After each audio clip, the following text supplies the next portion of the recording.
Yan, di ba? Ito yung hagdan natin. Yan, tapos dito banda, yan o. Yan o. Lakas ng tulo. Yan, tubig na nga yung mga yan o. Yung parang lamat na yan. Di ba? Dito siya tumutulo eh. Sa may mismong ilaw eh, no? Diyan siya tumutulo eh, no? Kabilaan pa yata ah. So yun mga tol, pinakita ko nga lang yung mga tulo-tulo dito sa loob ng bahay. At ngayon, ang gagawin ko ay tatanggalin ko na muna yung laman ng rep.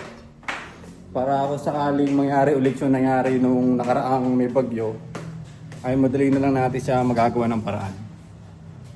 Madali na lang natin siya mabubuhat. Kasi ako lang mag-isa ngayon dito eh.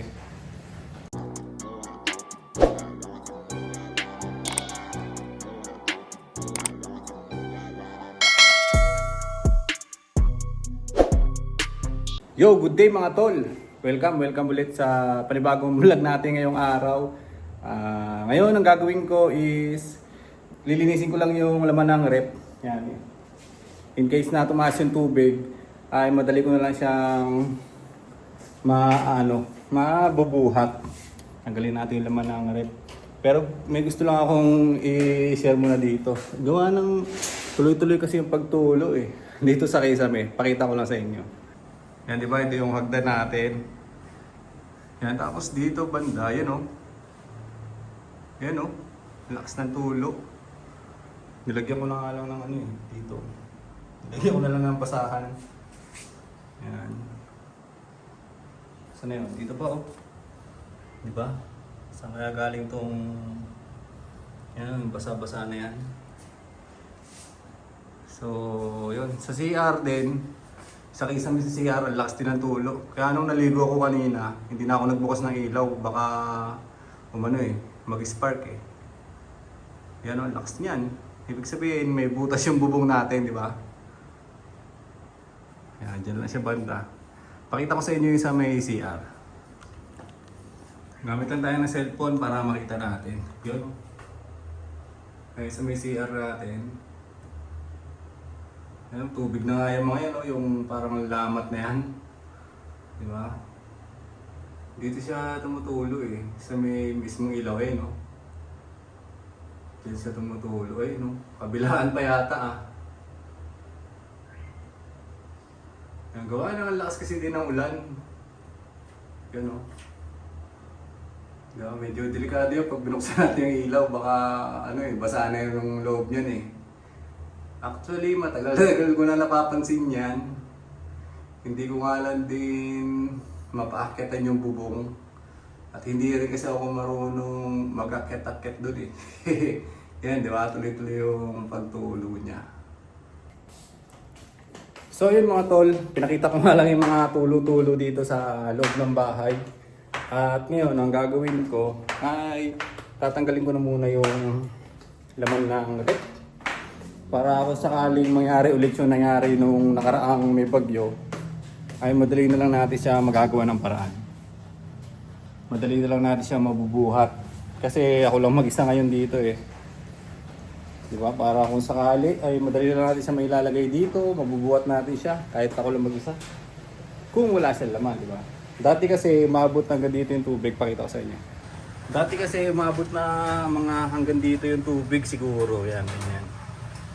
Mga ganyan na yung tubig, di ba? Medyo malalim-lalim na rin yun. Tapos sa labas, talagang lagpas na siya ng tuhod. Yan. Gusto ko lang muna tanggalin yung laman ng rep para in case na umabot man dito yung tubig, di ba? Pero wag naman sana mangyari. Umabot man dito yung tubig, ay madali ko na siya maiaangat. Madali ko na siya mabubuhat. Para hindi rin masira to. Siyempre may motor yan sa likod eh, di ba?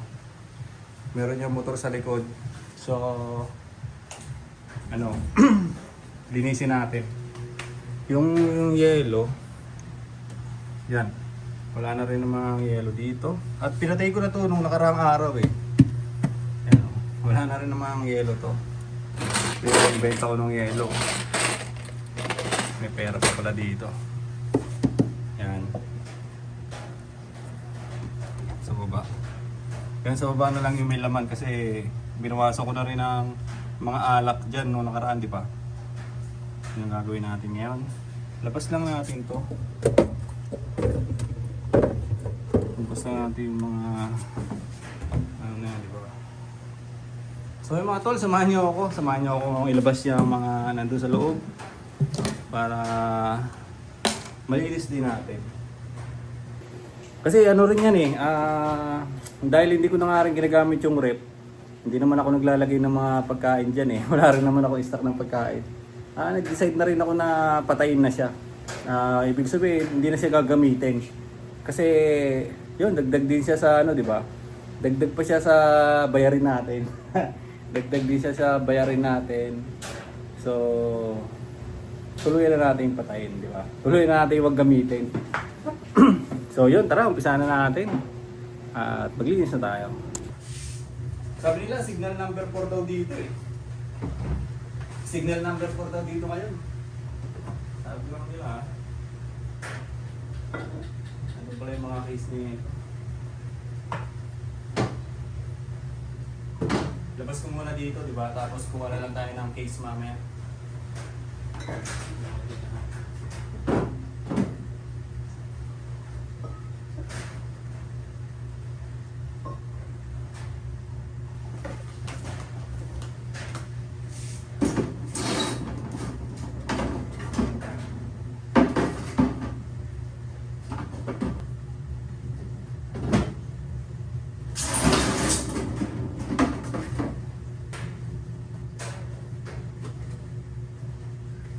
Plastic.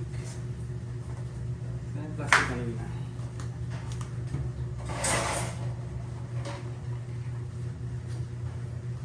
Tanggalin ko lang yung mga laman ngayon. Ay, tanggalin ko lang itong mga basyo na to.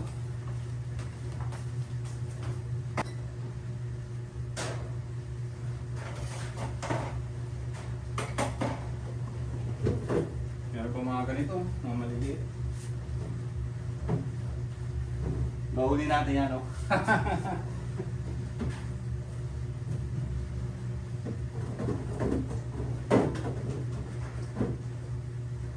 Bahulin natin.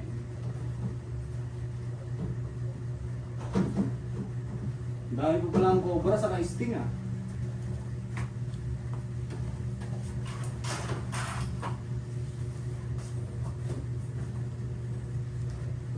Saan natin lalagay yung sesto ngayon?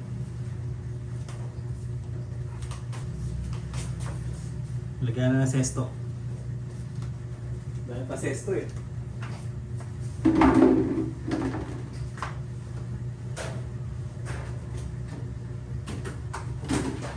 Meron pa pala tubig, oh.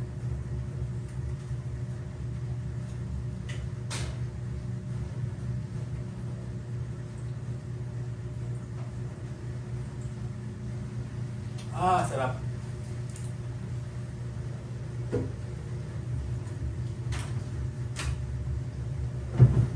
So yun, gagawin natin. Linisin natin siya.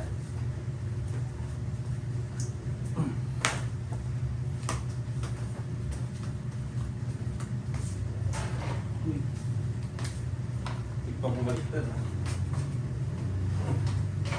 Dito na lang natin, linisin na lang natin itong basahan na to. Nagpawisan ako agad dun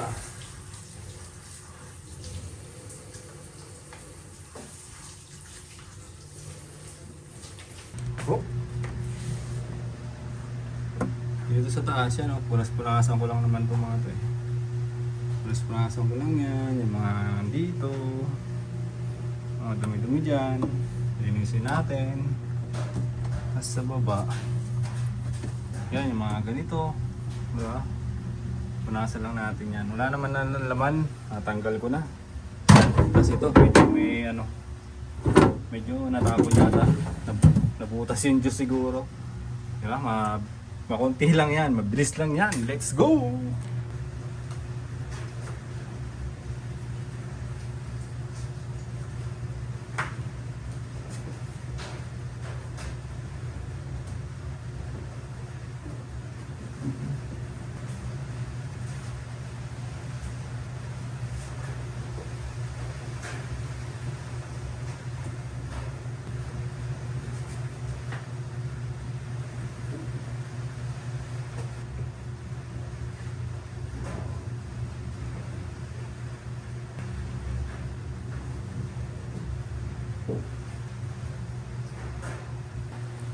So yung mga tol, nabanggit ko nga pala na bumili ako ng CCTV para dito sa bahay. Dito ko sana ilalagay yun eh. Kaya papalitan sana natin to. At hindi ko lang sure kung paano to nakalagay. Hindi na to gumagana eh. Hindi ko lang sure kung paano na ilagay ng airpod dyan at kung saan niya sinaksak. Hindi ko sure kung saan nakasaksak to eh. Yan, dyan ko sana balak ilagay yung isa. Yung isa sana sa harapan din, sa labas. Paano kaya yun ilagay? Kung dyan ko siya ilalagay, saan ko isasaksak? Di ba?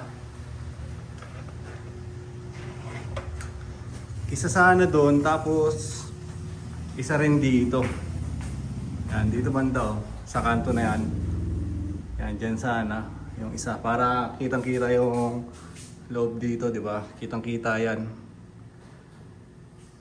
Kaso, paano kaya natin may ilalagay? Paano kaya natin sila may ilalagay, oh? Kuha muna tayo ng tubig at akit na tayo. Kuha lang tayo ng tubig, mga tol. At tayo iakit na. Tapos na ako maglinis, yun, sinaglit ko lang. Pinahapiwan ko lang naman na linis eh. Hindi naman siya talagang linis na linis. Ano lang, para tinanggal ko lang yung mga laman. Pinagpawisan din tayo dun ah.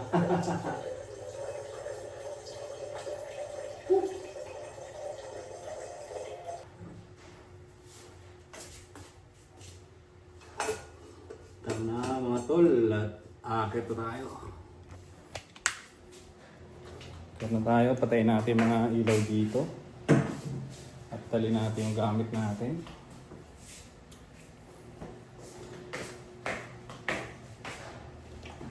Uy! Nalaglag sa lamin ko. Buti, hindi nabasag.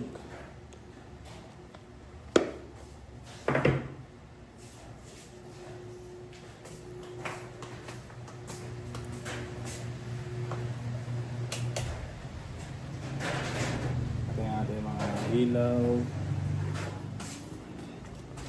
Lock natin yung pinto.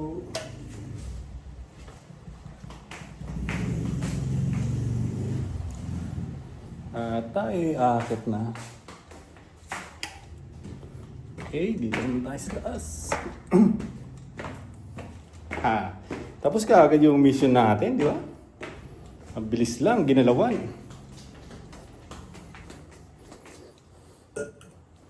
Tayo sa loob ng kwarto. At siyempre, alam na kung anong gagawin. Di ba? Ano? Buksan natin yung aircon natin. So yung mga tol, tapos na naman yung isang vlog natin para sa ngayong araw. Bali, kakauwi ko nga lang kanina at nabasa ako ng ulan. Tapos, taligo na rin kagad ako. Pagtapos ko maligo, ay naisipan ko na gawin na yung sa rep. Iligpit ko na kasi nga napapaisip din ako kung sakali na tataas yung tubig sa baba, di ba? Yung aabot na isang tangkal ay madali ko lang siya may aangat na kahit ako lang mag-isa. Hinihal ako na kahit ako lang mag-isa. So yun mga tol, hanggang dito na lang siguro itong vlog-vlogan natin para sa ngayong araw. So yun, maraming salamat sa mga nanonood dito. Bye bye!